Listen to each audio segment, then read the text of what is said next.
Welcome to this week's look at the state of the New York City real estate market. We're going to get started right now with what happened last week.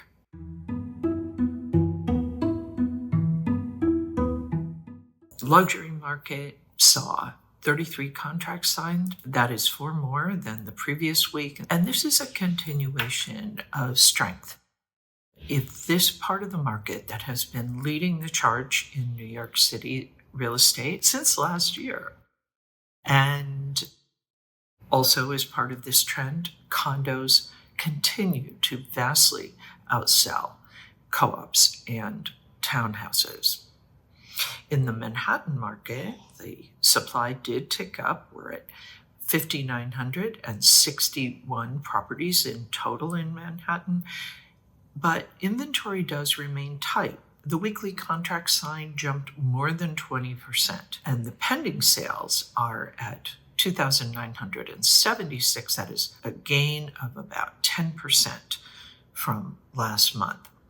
Overall, Manhattan continues to show steady demand growth. However, it is limited by the overall lack of supply. So now that we are kind of into what we would think of as our spring season, just the beginnings of it, we're going to see how this shapes up, because certainly demand is going to play a factor here. At 3,251, Brooklyn is showing some meaningful growth in inventory. However, demand seems to be moving in the opposite direction. So not good. This is not what we want to be seeing. Let's look into that a little bit more.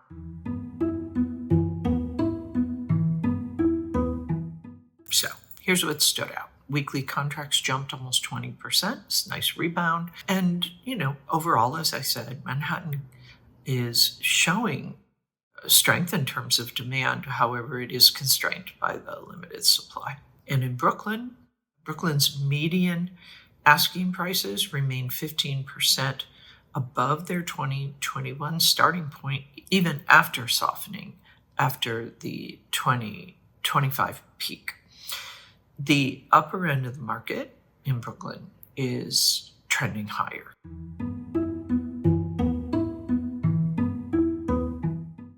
So back to luxury for a moment. Let's talk about the standout property for last week. That would be the number 1 contract in the luxury market. It was the 7th floor at 175 Fifth Avenue, the Flatiron building. It was asking a little over $30 million, about $30,500,000. It is actually 2 apartments that are going to be combined by the sponsor.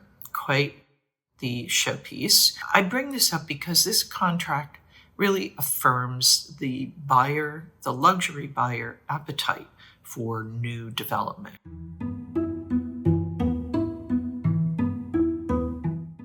So another piece of this puzzle, of course, not so much for the luxury market, but certainly for everybody else, are mortgage rates. And we saw those rates rising to now mid-6s for 30-year jumbo and conforming.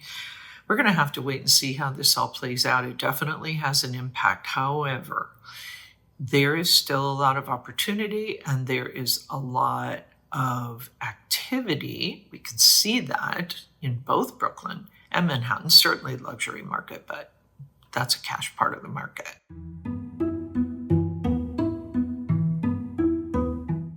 The data is showing that buyers have their best negotiating position in 3 years.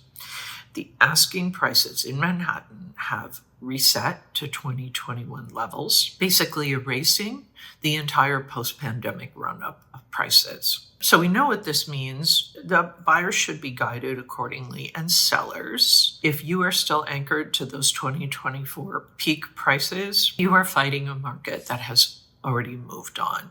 So please be very, very careful with your asking prices. In Brooklyn, buyers now have some more choice as Brooklyn supply is rising a bit. However, as I said, it does seem that demand is moving a bit in the opposite direction, slightly down week over week and trailing recent years. So it's kind of creating an imbalance there a little bit. So market could be a tricky market for both buyers and sellers. Sellers, absolutely do not take the buyers for granted. Be careful with your asking prices.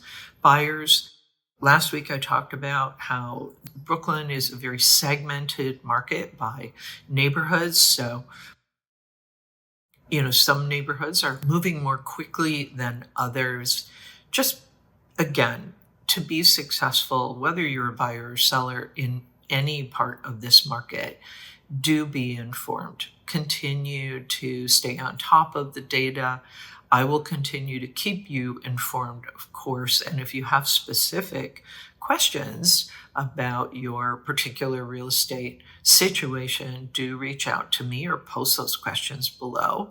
I'm happy to help you with that. It's a very tricky market right now, and it is kind of shifting and moving, not hugely, but enough so that it is meaningful.